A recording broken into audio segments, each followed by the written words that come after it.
날씨가 좀 쌀쌀해지는 이제 정말 가을이 오는구나라는 생각이 드는 계절이 됐습니다. 오늘은 주일 연속극 세 번째 요나의 이야기입니다. 요나의 이야기 하면 주로 아이들이 주일학교에서 큰 고래 그려놓고 막 이렇게 저거 사진 보이시죠? 저런 이야기 들었던 걸로 생각하는데, 사실 구약 성경에서 굉장히 짧은 책이면서도 굉장히 심오한 신앙의 본질을, 또 우리들의 신앙생활의 문제점을 지적하고 있는 아주 내러티브의 정수를 맛볼 수 있는 그러한 깊이 있는 책이 바로 이 요나입니다. 요나서 중에서도 특별히 이 2장 요나가 기도하는 그 내용은 정말 양면성을 가지고 아주 역설적인 진리를 담고 있는 아주 참 내러티브의 묘미를 맛보는 그러한 본문입니다. 요나를 세 글자로 하면 뭐라 그랬죠? 요나. 요나가 세 글자를, 또 다른 말로 세 글자로 하면 뭐라고요? 바로 나. 어쨌든 나가 요나입니다. 오늘 말씀의 제목은 이제는 좀 변했을까입니다. 옆에 분하고 한번 인사합시다. 이제는 변할 때도 되지 않았습니까?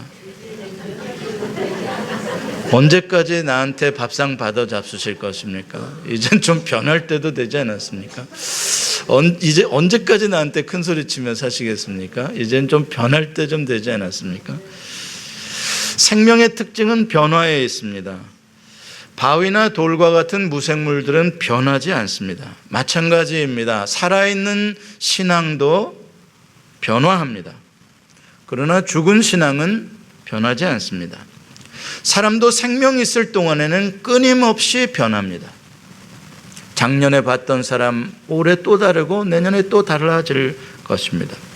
그러나 사람이 사는 동안에도 여간해서 잘 변하지 않는 것, 심지어는 죽을 때까지도 잘 변하지 않는 것이 있습니다. 무엇일까요? 자기 고집, 자기의 신념, 자기의 아이디올로지, 이데올로기, 자기가 가지고 있는 어떤 신앙관, 이런 것들 참 변하지 않습니다. 한국에서 주로 정치범들을 수용하는 독방의 크기가 0.75평이라고 합니다. 한 평이 안 되는 세상에서 가장 작은 방이 바로 정치범 수용 독방입니다.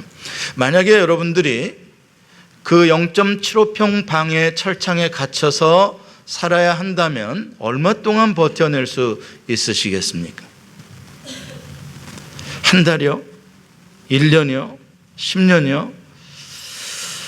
1995년 세계 최장기간 현역 재소자로 감옥에 gat힌 사람으로 기록이 된 사람이 한국에 있습니다.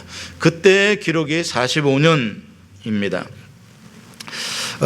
특별히 그 45년 동안 감옥에 있는 동안에 후반부의 21년 동안에는 바로 그 0.75평 독방에 생활을 했습니다. 1951년 25살의 나이에 감옥에 들어가서 그때의 그의 나이가 70살이었습니다. 그래서 그 해 1995년 8.15 광복절 특사로 석방이 되었습니다. 그 사람의 이름은 김선명이라는 사람입니다. 얼마나 큰 무서운 죄를 지었기에 그처럼 험악한 형벌을 45년 동안 총각으로 들어가서 평생 그 속에서 그렇게 백발의 노인이 될 때까지 있었을까요? 그의 죄목은 생각을 바꾸지 않았다는 것입니다. 공산주의를 포기하고 대한민국 국민으로 살겠다는 전향서, 그 종이 한 장에 자기 지장 하나만 찍으면 그는 언제든지 자유의 몸이 될 수 있었습니다. 그런데 그는 끝까지 자기의 신념을 포기하지 않고 0.75평 독방에서 살았습니다. 그 김선명 씨와 비슷한 사람이 하나 등장하는데 요나입니다. 요나도 아마 그런 식으로 했다면 기록을 더 깼을 것입니다. 요나는 니느웨에 가서 하나님의 말씀을 전하라는 명령을 거절하고 하나님으로부터 도망치기 시작했습니다.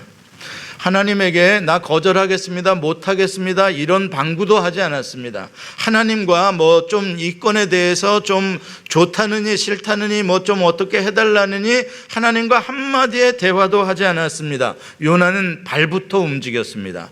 하나님께 어떻게든지 빨리 최대한 멀리 도망치기 위해서 뛰었습니다. 그렇게 함으로써 하나님이 찾을 수 없는 먼 공간에 숨어버리기를 원했습니다. 그래서 하나님이 자기를 포기하시도록 그렇게 기대하고 요나는 내려가기 시작했습니다. went down, 더 내려가기 시작했습니다. 그때부터 요나의 인생은 내려가는 인생이 되었습니다. 욥바 항구로 내려가고 뱃속으로 내려가고 배 밑층까지 내려갔습니다. 그리고 요나가 탄 배는 드디어 육지를 떠났습니다. 요나의 생각대로 하나님으로부터 멀어졌습니다. 그는 깊은 곳에서 깊은 잠에 빠졌습니다. 하나님이 찾을 수 없을 것 같았습니다. 그런데 그게 끝이 아니었습니다. 죽음 같은 잠에서부터 누군가 소리쳐서 요나를 깨웠습니다.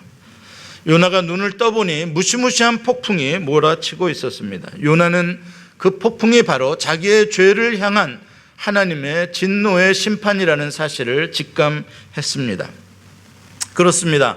하나님은 요나를 결코 포기하지 않으셨습니다. 바다 끝까지도 하나님은 요나를 쫓아오셨습니다. 그 배의 선장은 요나를 깨우면서 너가 믿는 하나님에게 부르짖어 봐라. 혹시 구원해 줄 줄 알겠느냐라고 말했습니다. 그러나 요나는 여전히 기도하지 않았습니다. 그 대신 요나가 선택한 것은 기꺼이 죽겠다는 것입니다. 하나님께서 나를 죽이시려고 폭풍의 형벌을 가하신다면 나는 기꺼이 그 벌을 받기로 하겠다는 것입니다. 선원들은 어쩔 수 없어서 요나를 바다에 던졌습니다. 그렇게 요나가 원하는 대로 하나님의 심판은 이루어졌고 바다는 다시 잠잠해졌습니다. 모든 것은 다 끝난 것처럼 보입니다. 하나님의 정의는 완성되었습니다. 죄가 있는 곳에 하나님의 형벌과 심판이 이루어졌습니다. 요나는 그 정의에 입각해서 정정당당하게 자기의 죄값을 치렀습니다. 그는 결코 죽음 앞에서 두려워하는 비겁자가 아니었습니다. 요나가 믿는 하나님은 The God of Justice, 정의의 하나님이었습니다.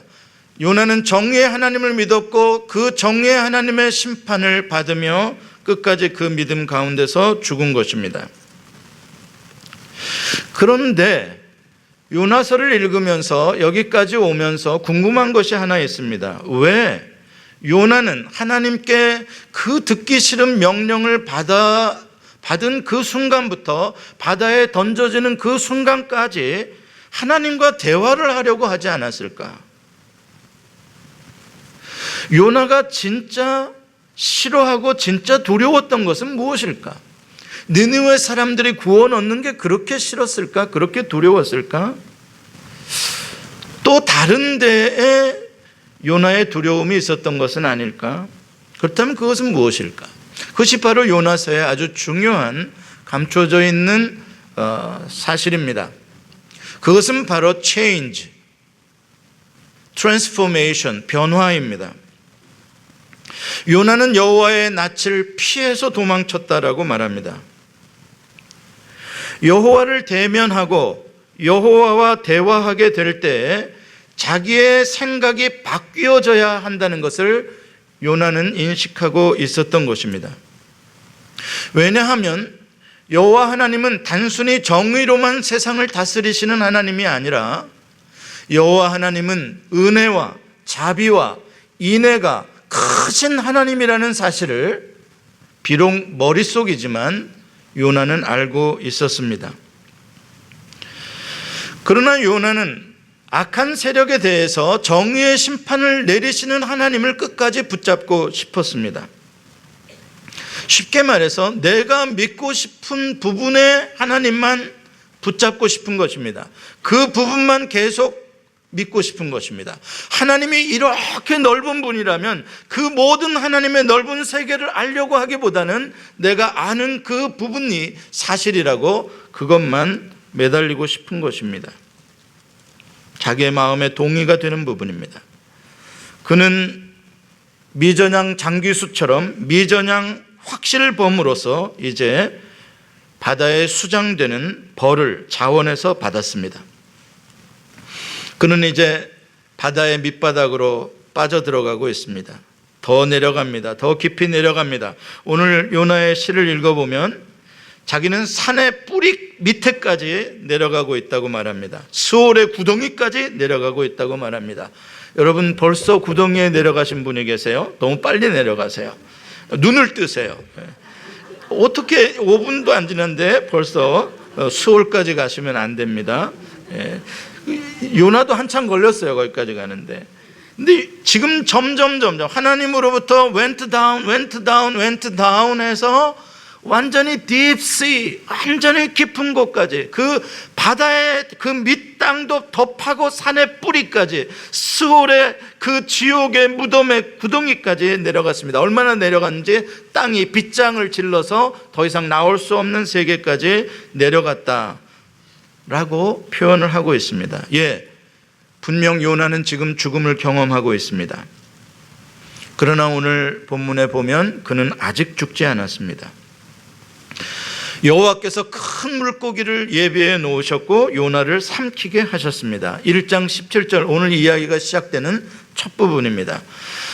근데 이 물고기를 예비하신 이 이야기에서 흥미로운 단어는 임이라는 단어입니다. 임이. 17절에 보면 여호와께서 이미 큰 물고기를 예비하사라고 합니다. 분명히 임이라는 단어를 강조하는 표현입니다. 무슨 뜻일까요?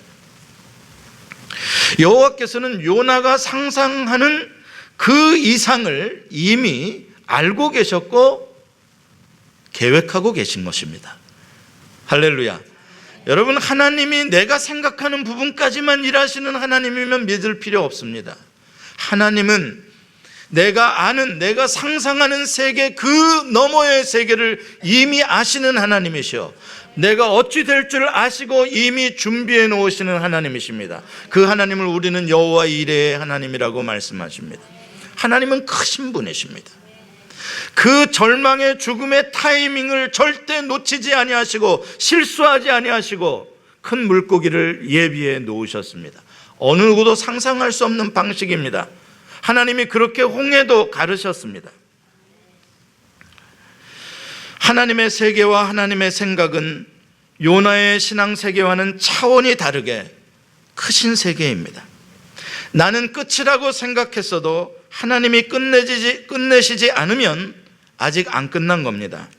나는 죽었다고 생각해도 하나님께서 허락하시기 전에는 아직 죽은 것이 아닙니다. 내가 끝까지 내 생각을, 고집을 끝까지 내가 가져가겠다라고 해도 하나님이 나를 포기하지 않는 이상 나는 변하게 되어 있습니다.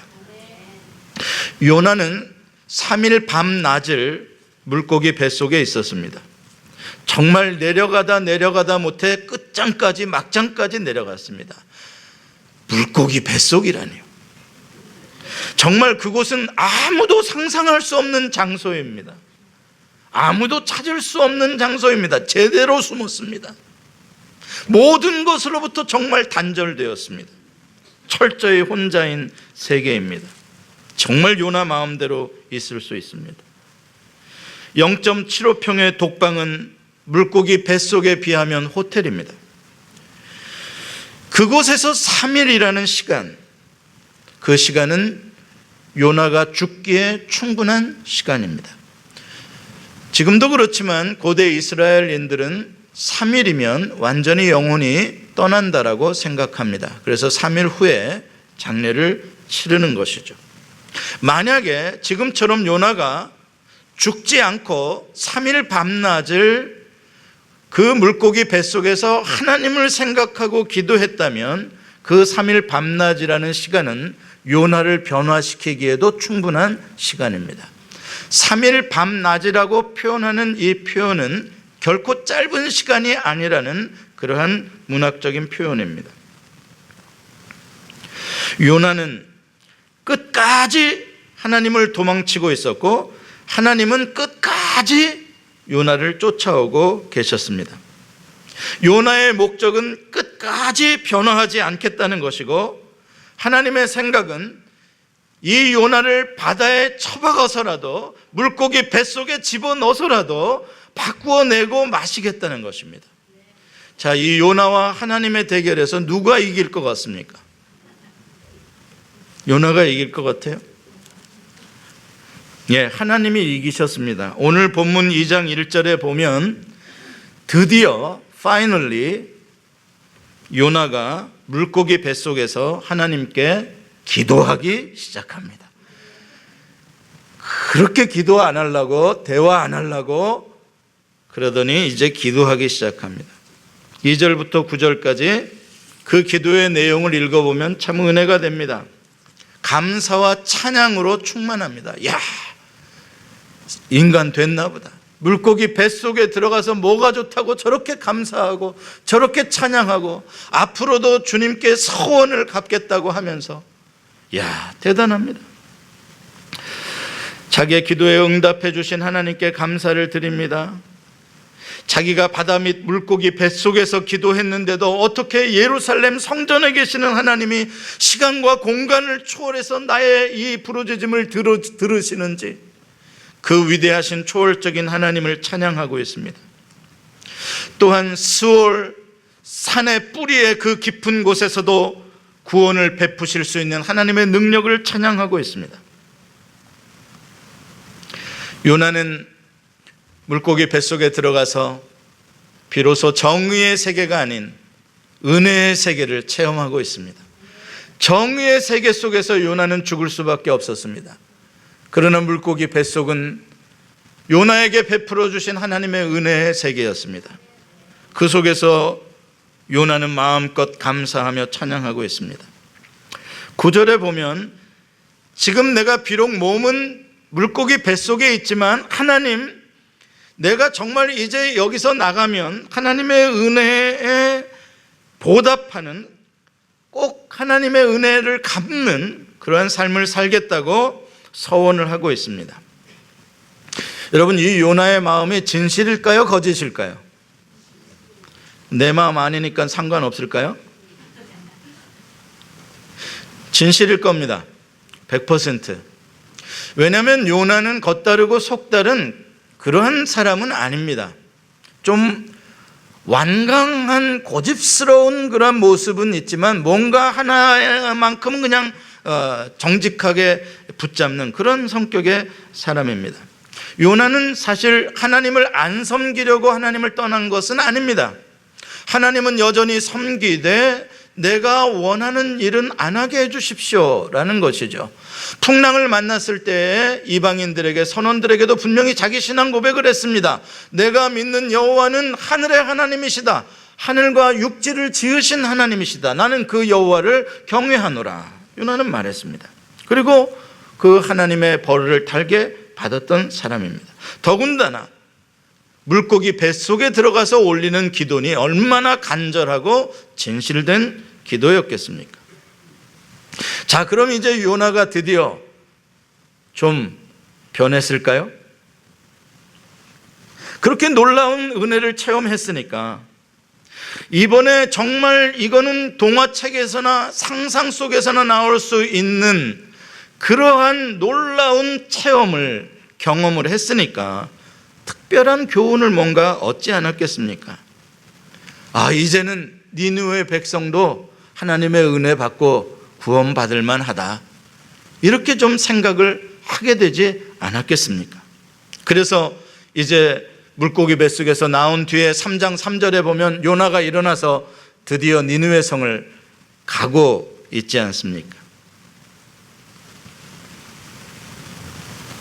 By the way, 그런데 However, 그러나 영어로 well, 오늘 영어 너무 많이 썼나 봐. well, 그게 전부일까? 뭔가 석연치 않은 어떤 부분이 남아 있습니다. 요나의 기도를 읽어보면 그 부분이 느껴집니다. 그리고 실제로 3장 4장에 넘어가서 요나가 니느웨에 가서 행동들을 보면 뭔가 이 물고기 뱃속에서의 요나의 변화에 대해서 퀘스천을 갖게 됩니다. 자, 8절 9절에 요나가 고백하는 기도의 내용의 마지막 부분인데 그 내용을 한번 잘 분석해 봅시다. 같이 한번 읽어볼까요? 시작. 거짓되고 헛된 것을 숭상하는 모든 자는 자기에게 베푸신 은혜를 버렸사오나 나는 감사하는 목소리로 주께 제사를 드리며 나의 서원을 주께 갚겠나이다. 네, 여기에 보면 누구와 누구를 대조하고 있습니까? 비교하고 있습니까? 나와 모든 사람입니다. 여기서 거짓되고 헛된 것을 숭상하는 모든 자란 누구겠습니까? 이방인들입니다. 여호와 하나님을 섬기지 않는 사람들입니다. 요나는 이방인들과 자기 자신과 확실하게 구분을 합니다. 그들과 나는 다르다는 것입니다. 그러나 나는, 이 9절에 시작하는 나는이라는 단어는 영어 번역에 보면 그냥 I가 아니라 but I, 그러나 나는입니다. 뭔가 확 차별하는, 구별하는 강조를 하고 있는 것이죠. 무슨 뜻입니까? 이방인들은 하나님으로부터 은혜를 받아도 은혜를 갚지 않는 그런 무진몽매하고 악한 사람들인데, 그러나 나는, 이제 하나님의 은혜를 체험한 나는 앞으로 은혜를 갚으며 살겠습니다라고 서원을 하고 있습니다. 나는 좋은 사람이죠, 이런 뜻입니다. 과연 요나의 말이 사실인가요? 예, 아까 계속 말하지만 요나의 기도는 계속 진실성이 있습니다. 진정성이 있습니다. 그러나 사실성에 있어서는 한번 따져볼 만합니다. 우리는 지난 시간에 폭풍을 만난 배를 타고 있던 선원들이 여호와 하나님의 위대하심을 발견하고 나중에 폭풍이 잔잔해지자 그들이 여호와 하나님을 크게 두려워하며 하나님께 제물을 드리고 하나님을 섬기기로 서원한 이야기를 분명히 들었습니다. 자, 그들은 다 이방인들이었습니다. 처음에는 자기의 신을 구하던 사람들이었습니다. 그러나 폭풍의 경험과 사건을 통하여 그들은 변했습니다. 하나님을 섬기는, 제사하는 사람들로, 하나님께 서원을 드리는 사람들로. 요나가 지금 제사와 서원을 갚겠다라고 말하기 이전에 이미 그 이방인들은, 여호와를 체험한 이방인들은 변해 있었습니다. 사실이죠. 자, 그리고 이제 3장에서 나오는 이야기입니다만은 니느웨의 백성들을 한번 생각해 보십시다. 요나가 3일 동안 물고기 뱃속에 있었다고 하는데 니느웨 성이 얼마나 큰 성이냐면 3일을 다녀야 할 만큼 큰 성이랍니다. 결코 우연의 일치는 아닐 것입니다. 그랬는데 니느웨 성이 며칠 만에 회개했습니까?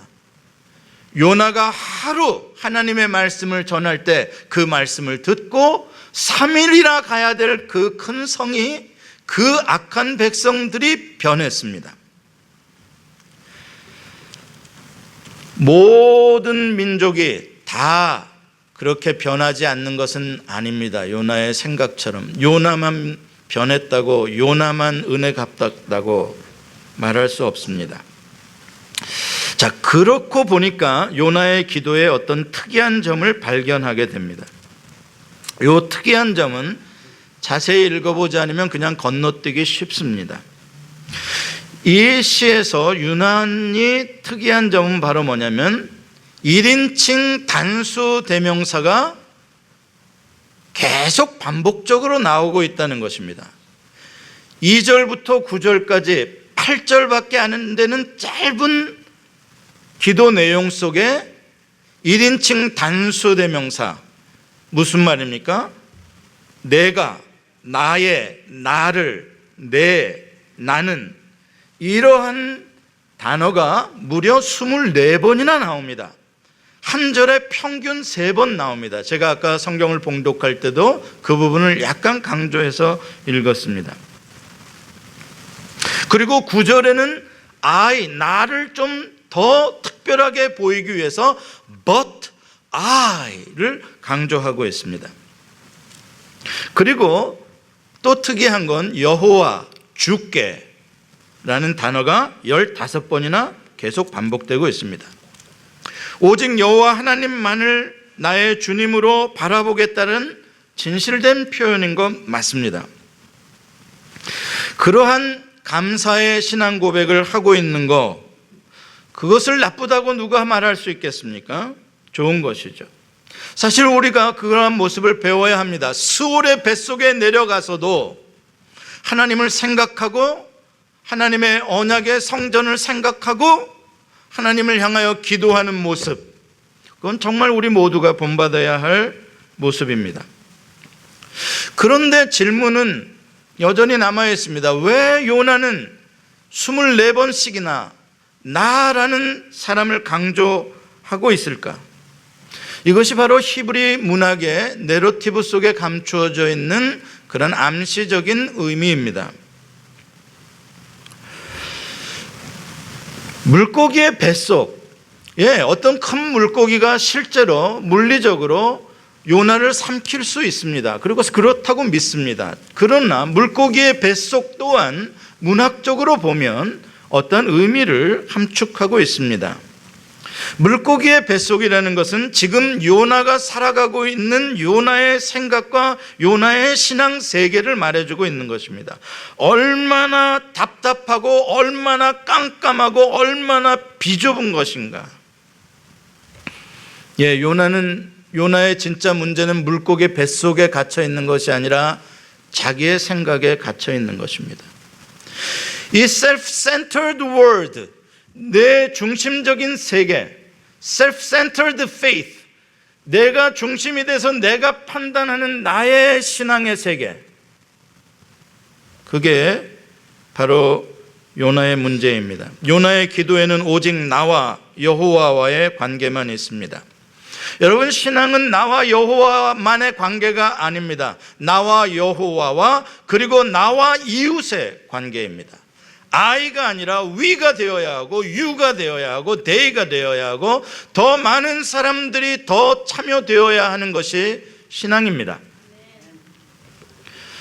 그러나 요나는 but I, 저런 바리새인의 기도처럼 나는 저런 세리와 같지 아니하고 그러나 나는 세계 속에서 살아가고 있습니다. 요나에게 하나님의 은혜라는 것은 나에게만 베풀어지는 그러한 당연한 것입니다. 그것이 바로 이스라엘 백성들이 가지고 있었던 선민의식입니다. 하나님의 은혜를 자기에게 적용할 줄은 알고 그것에 대해서 감사할 줄은 알면서도 다른 사람들에게는 적용하는 데 인색합니다. 특별히 내가 미워하는 자에게 하나님의 은혜가 임한다면 그거는 너무나 싫습니다. 자, 이 관점에서 요나의 기도를 다시 읽어보게 됩니다. 또 한 번 읽어보게 됩니다. 드디어 정말로 이상한 점을 하나 발견합니다. 그것은 뭐냐면 자기의 생각을 온전히 회개하는 표현이 없다는 것입니다. 요나의 기도의 내용에는 오직 감사와 찬송입니다. 회개가 없습니다. 여러분, 여기서 정말 우리가 주의해야 할 아주 중요한 점이 있습니다. 이게 요나서의 아주 핵심입니다. 사실입니다. 우리는 나의 생각을 바꾸지 않고서도 나에게 베풀어 주신 하나님의 은혜에 대해서 얼마든지 감사하고 찬송하고 종교적인 예배와 신앙생활을 할 수 있다는 사실입니다. 요나가 그랬습니다. 하나님께서 지금 요나에게 요구하시는 것은 내가 너에게 은혜를 베풀었으니까 네가 나한테 감사하고 찬양하라는 것이 아닙니다.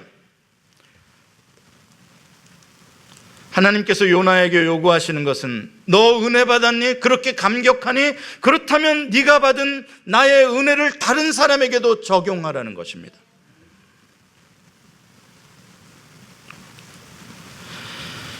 하나님을 네가 생각하는 세계 속에 가두려고 하지 말고 밴댕이 뱃속 같은 신앙 속에서 벗어나서 하늘과 땅을 지으신 크신 하나님의 세계, 그 은혜의 세계를 향해서 더 마음을 넓히고 생각을 넓히고 더 높게 더 깊게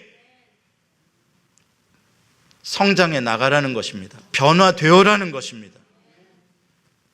계속 탈피를 하라는 것입니다. 그 피부 속에, 그 공간 속에 갇혀 있지 말고 30년 전 내가 믿던 모습이나 지금이나 그대로 가지 말고, 그러면서 이 신앙이 좋다라고 하지 말고 30년을 믿었으면 더 깊어지고 더 넓어지고 더 높아지도록 하나님의 생각이 미치는 곳에 나도 가 있을 수 있는 그런 신앙이 돼야 하지 않겠냐는 것입니다.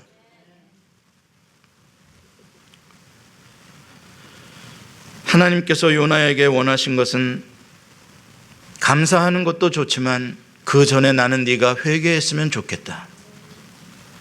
그리고 앞으로는 감사하고 찬송하고 나한테 헌금하고 봉사하는 것도 좋지만 앞으로는 네 생각, 네 감정만으로 살지 말고 내 마음으로 좀 살아줬으면 좋겠다. 나는 네가 변화되는 것이 나의 은혜를 갚는 것이지 네가 나한테 헌금하고 봉사하는 것이 갚는 것이 아니다. 그건 종교적인 신앙이지. 그러고 보니 요나가 물고기 뱃속에 들어가서까지 그렇게 기도를 드렸는데 결국에는 별반 변한 것이 없다는 사실입니다. 1장 17절에 이 물고기 이야기가 시작이 되는데 1장 17절에 첫 시작의 이야기는 물고기가 요나를 삼키는 장면으로 시작을 합니다. 그리고 이 물고기 이야기가 끝나는 장면이 2장 10절인데 물고기가 요나를 토하는 장면으로 끝납니다. 자, 여기서 아주 중요한 두 개의 동사가 나옵니다. 이 이야기의 시작과 끝을 마무리하는 동사입니다. 하나는 삼키다, 하나는 토하다입니다. 이 두 동사는 부정적인 의미를 담고 있는 동사들입니다. 히브리어에서도 그렇습니다. 왜 이것을 기록하고 있는 저자는 이 부분에 있어서 부정적인 의미를 담고 있는 이 두 동사를 앞뒤로 썼을까? 여러분, 삼키다는 것은 마치 죽음이 수월히 삼켜버리는 어떤 형벌과 같은 그러한 표현입니다. 부정적이죠. 토하다는 것도 맞습니다. 그냥 뱉다라고 할 수도 있는데 이 바미링이라는 단어는 무언가 잘못된 음식이 들어가서 다시 토해내는 것을 말합니다. 자, 내러티브 히브리 문학에서 이러한 단어들을 일부러 골라서 사용한다는 것은 결코 우연이 아닙니다. 여기에 뭔가를 암시해주고 있는 것이죠. 무슨 뜻일까요? 요나는 한마디로 도저히 소화가 안 되는 인간이라는 것입니다.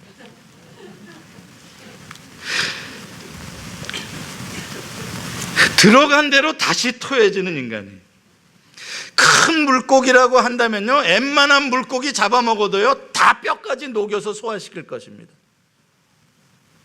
그런데 요나는 들어갔는데 얘가 소화가 안 되는 애야. 아무리 소화액으로 버물러봐고 아무리 눌러봐도 얘는 끄떡없어, 돌덩이같이. 그래서 이 물고기가 더러운 놈 그러고선 토해버렸어요. 여러분, 이게 뭡니까? 하나님께서 이 돌덩이 같은 놈, 고집센 놈, 요거 좀 어떻게 풍랑으로도 한번 해보고 바다 밑으로도 한번 쳐박아보고 물고기 뱃속에 들어가서도 한번 얘를 녹여보려고, 이 생각 좀 녹여보고 깨뜨려보고 좀 들어갈 때랑 나올 때랑 좀 다른 인간으로 만들어 보려고 했는데, 니느웨는 하루만 해도 변했는데 이 돌덩이 같은 친구는 3일 밤낮을 있었는데도 끄떡없어. 주 여호와께 감사하겠나이다. 오 주여, 오 주여. 이게 정말 좋은 믿음인가? 자, 그렇다면 하나님과 요나의 대결에서 누가 이겼나요? 요나가 이겼어요. 하나님 지셨어요. 물고기까지 해봐도 안 됐어요. 자, 그럼 문제는 여기서 하나님이 이제 단념하실까요? 다음 편을 기대하시라. 연속극 4, 이제 4번째 시간. 사랑하는 성도 여러분, 인생의 폭풍을 만나셨습니까? 하나님의 은혜의 복음의 세계로 부르시는 하나님의 음성입니다. 모든 것이 다 끝났다라고 생각하는 구덩이의 밑바닥, 인생의 막장까지 내려가셨다고 생각하십니까? 정말 지금 사는 것은 사는 게 아니라 죽는 것보다 더 힘들다고 생각하십니까? 그러나 그것이 끝이 아닙니다. 그것은 여러분을 수월의 구덩이에서 다시 부르시는 하나님의 은혜의 사랑의 음성입니다. 여러분의 생각이 깨어지고 더 넓고 더 풍성하고 더 빛난 은혜가 왕노릇하는 세계 속에서 살아가시기를 주님은 원하고 계시는 것입니다.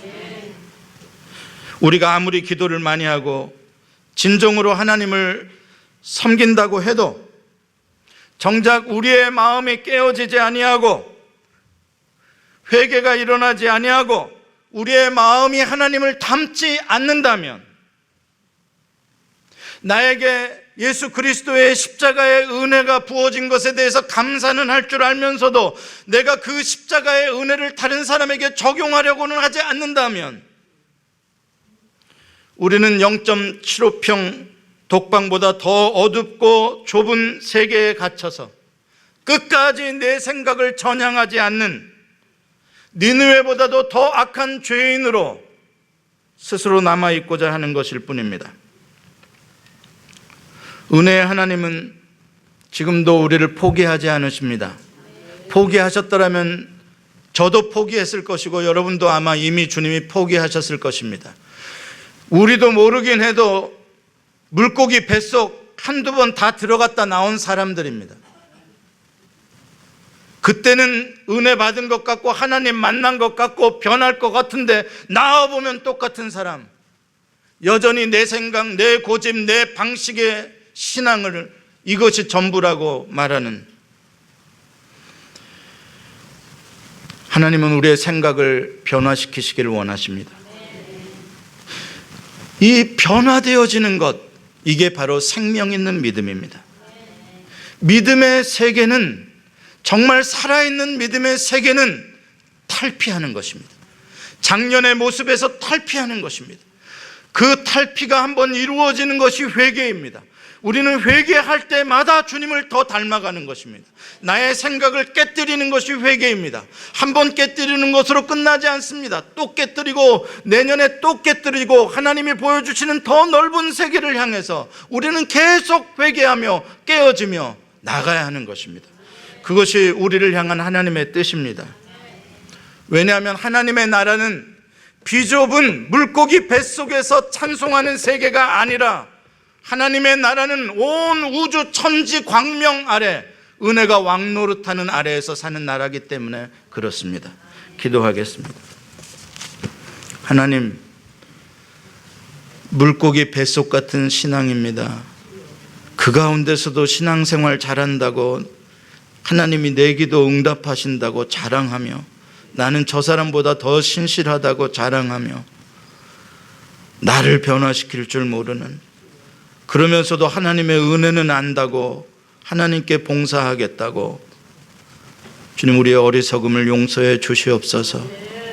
돌덩이보다도 바위보다도 변하지 않는 아버지, 이 무거운 마음들, 답답한 마음들, 단단한 마음들, 오늘 주의 보혈로, 성령의 불로 녹여주시옵소서.